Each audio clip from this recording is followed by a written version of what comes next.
Today I'm going to teach you about CSS floats, the finicky CSS floats.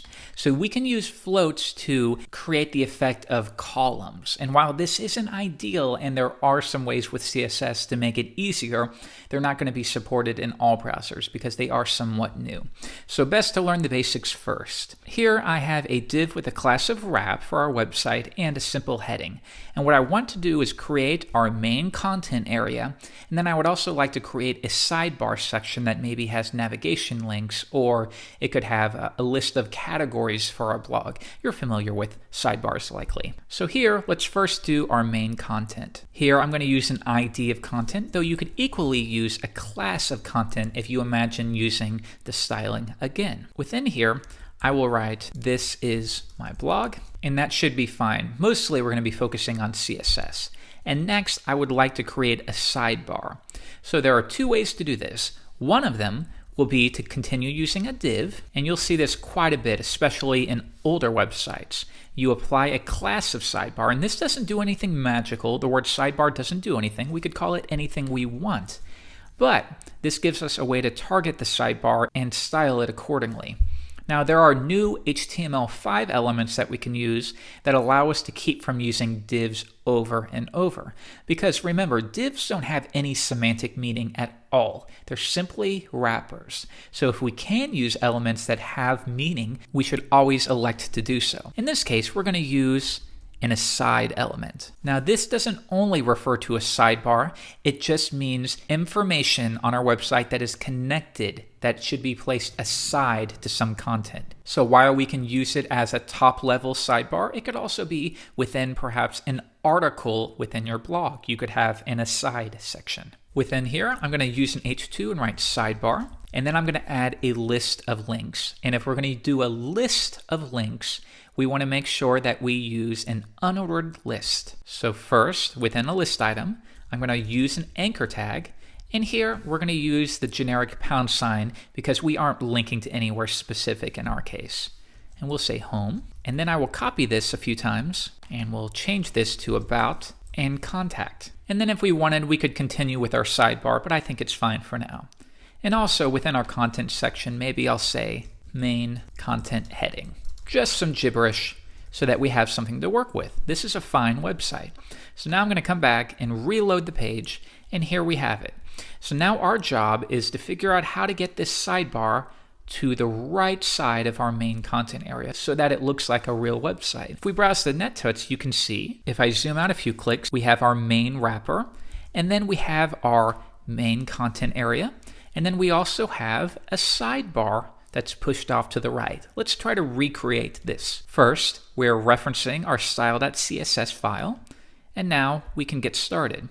The first step is to, if we come back, reference this class of wrap. As we learned in the last lesson, the quiz lesson, we can apply a width of 600 pixels and a margin of auto to center our website on the page. The next step is, let's use background colors so we can easily see where each section begins and ends. And this is important to remember, these are just boxes. So for example, if I come back and we want to reference div with a class of content, I do period content, background red. And then if I want to reference all the sides on the page, I could say background brown. Now let's refresh, and you can see these are all just boxes. If we were to apply a background color to the wrap of yellow, these are terrible colors, but you'll see, again, this is a big box. The yellow is cutting off because the sidebar is filling up the rest of the space, and that will be stacked a little bit higher in terms of the Z index or the Z axis. So let's get rid of the yellow. And we'll stick with our colors here, but we want to make the sidebar lesser in width and pushed all the way to the right. And we can accomplish this by using floats. So first, I'm going to target the main content area and specify that it should float to the left. And now you can see it automatically reduces. Now, keep in mind, there is no dedicated width here. It's going to take up all available space that it requires. So for example, main content heading, watch what happens if we come back, and if I were to duplicate that to make a longer heading, it's going to take up all of that space as well. So that might be okay for you, but probably you want to have a very specific width. If we come back to style.css, our wrap is 600 pixels. So why don't we specify a width for our main content area of 500 pixels? Now if I come back and refresh, it's taking up exactly 500 pixels, regardless of how wide our headings are. And now that I look at this, I'm thinking our sidebar is a little bit too narrow. So why don't we fix that? Come back and let's make the width of our content area 450 instead. Refresh, and now because we floated our main content to the left and specified a width, anything below it will jump up. The next step is we want to simulate more of an actual website, and it's difficult to do so when you don't have much content.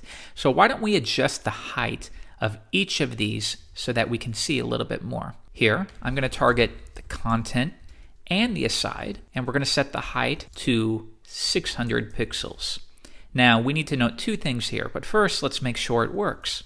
Refresh, and sure enough, the height has been increased. Now, number one, rather than pasting height in here and here, we can reduce that by targeting both elements using a comma. And next, you want to stray away from using heights. Very, very rarely will you use an actual height on especially a wrapping element. And that's because you want to let your content determine what the height is. In a real website, you wouldn't want all of this spacing down below. Also, as soon as this content takes up all of the 600 pixels, it may be cut off. So in general, try not to use heights on your layout, but it's okay in this case so that we have something to work with. Next, I want you to take note of these bullets here. Why does it seem as if they're coming outside of the sidebar? I'm going to right-click and choose Inspect Element in Google Chrome. And if I hover over the URL, I want you to note how it seems as if it's taking up space within the main content area as well. If I hover over the list item, you'll see the same effect. And this is something you should be careful with.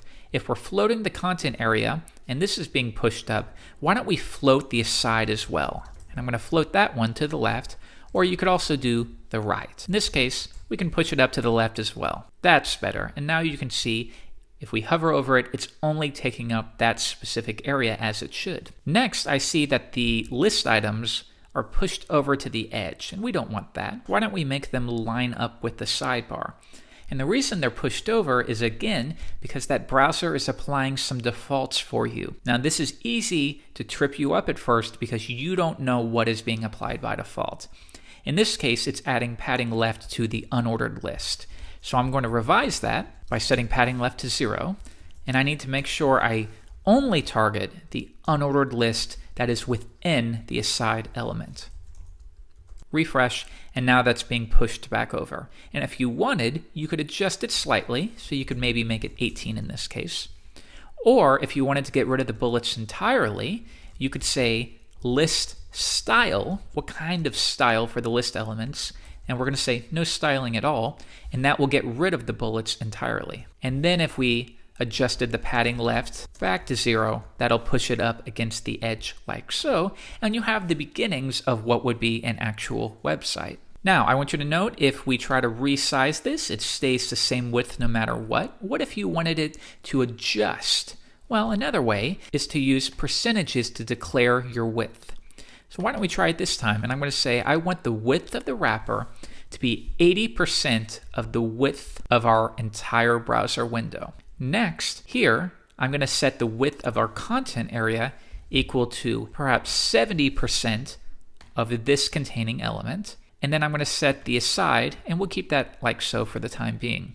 Now if I refresh, I can resize and notice that the elements will resize as I adjust the browser window. Now, you might be wondering why the sidebar is staying the same. And that's because, again, it's taking up only the space that it requires here. So it takes up as much space as to fill that longest word sidebar. If you want to explicitly state a width, you could say width 30%. 70 plus 30 equals 100. Now if I refresh, you'll see that that's taken up 30% of the entire width.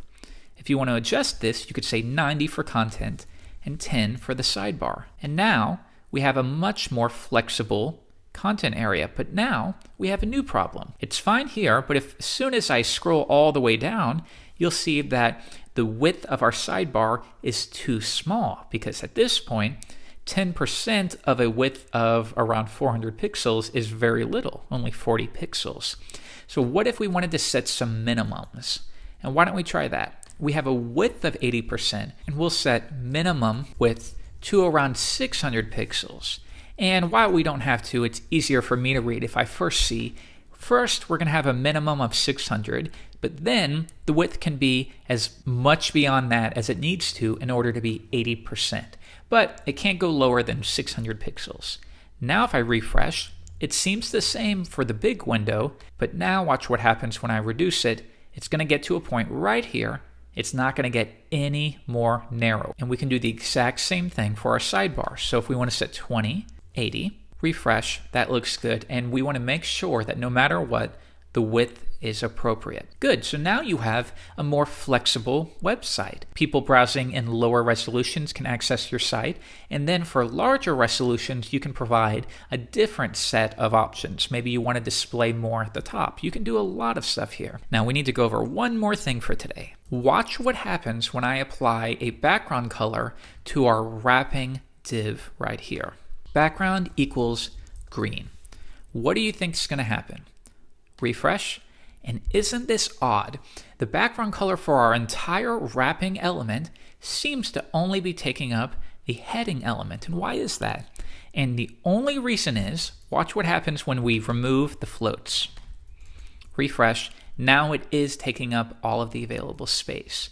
So it seems that when we apply floats, it takes these elements out of the flow of the document. Now this is only partially true, but for where you are, it makes sense. When you float an element, you're saying, I no longer want you to have a block display where you're going to take up as much space as you can.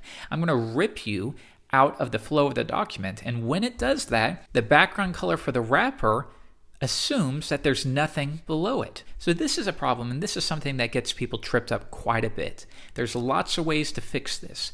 One of them, and the most traditional way, is to use a CSS property called clear. So let's imagine right here we had a footer, and this is a new element for you. It designates the footer of a particular section, whether it's a blog posting or a website. And I'm going to say my footer. Now if I refresh, notice how it seems to trigger the wrapper. And the only reason it's doing this is because both of these elements, this one and this one, are floated. So they're out of the flow of the document. But our footer is not. So that triggers the wrapper to contain it. It's a way of clearing it. Footer, and we're going to clear anything that occurs above it. So if there's any floated elements, this is going to clear it. Now if we refresh, you're going to see the same thing. But if you ever find yourself in a situation where it seems like an element is way up here into a different section and it shouldn't, make sure that you're clearing it so it clears any floats that are above it. Now another way that we could potentially solve this, if we had no footer, we come back, we're still with this problem, is by using a trick called overflow hidden. Overflow, set that to hidden. And I don't expect you to understand why this works. For now, just accept that it's a way to trigger the browser into containing the elements within whatever you're specifying here. So just accept that is a little trick to make sure that it contains it. So good job. We've covered a lot in this lesson. If you need to go back and watch it again, do so, because these techniques are going to be vital in your web design career.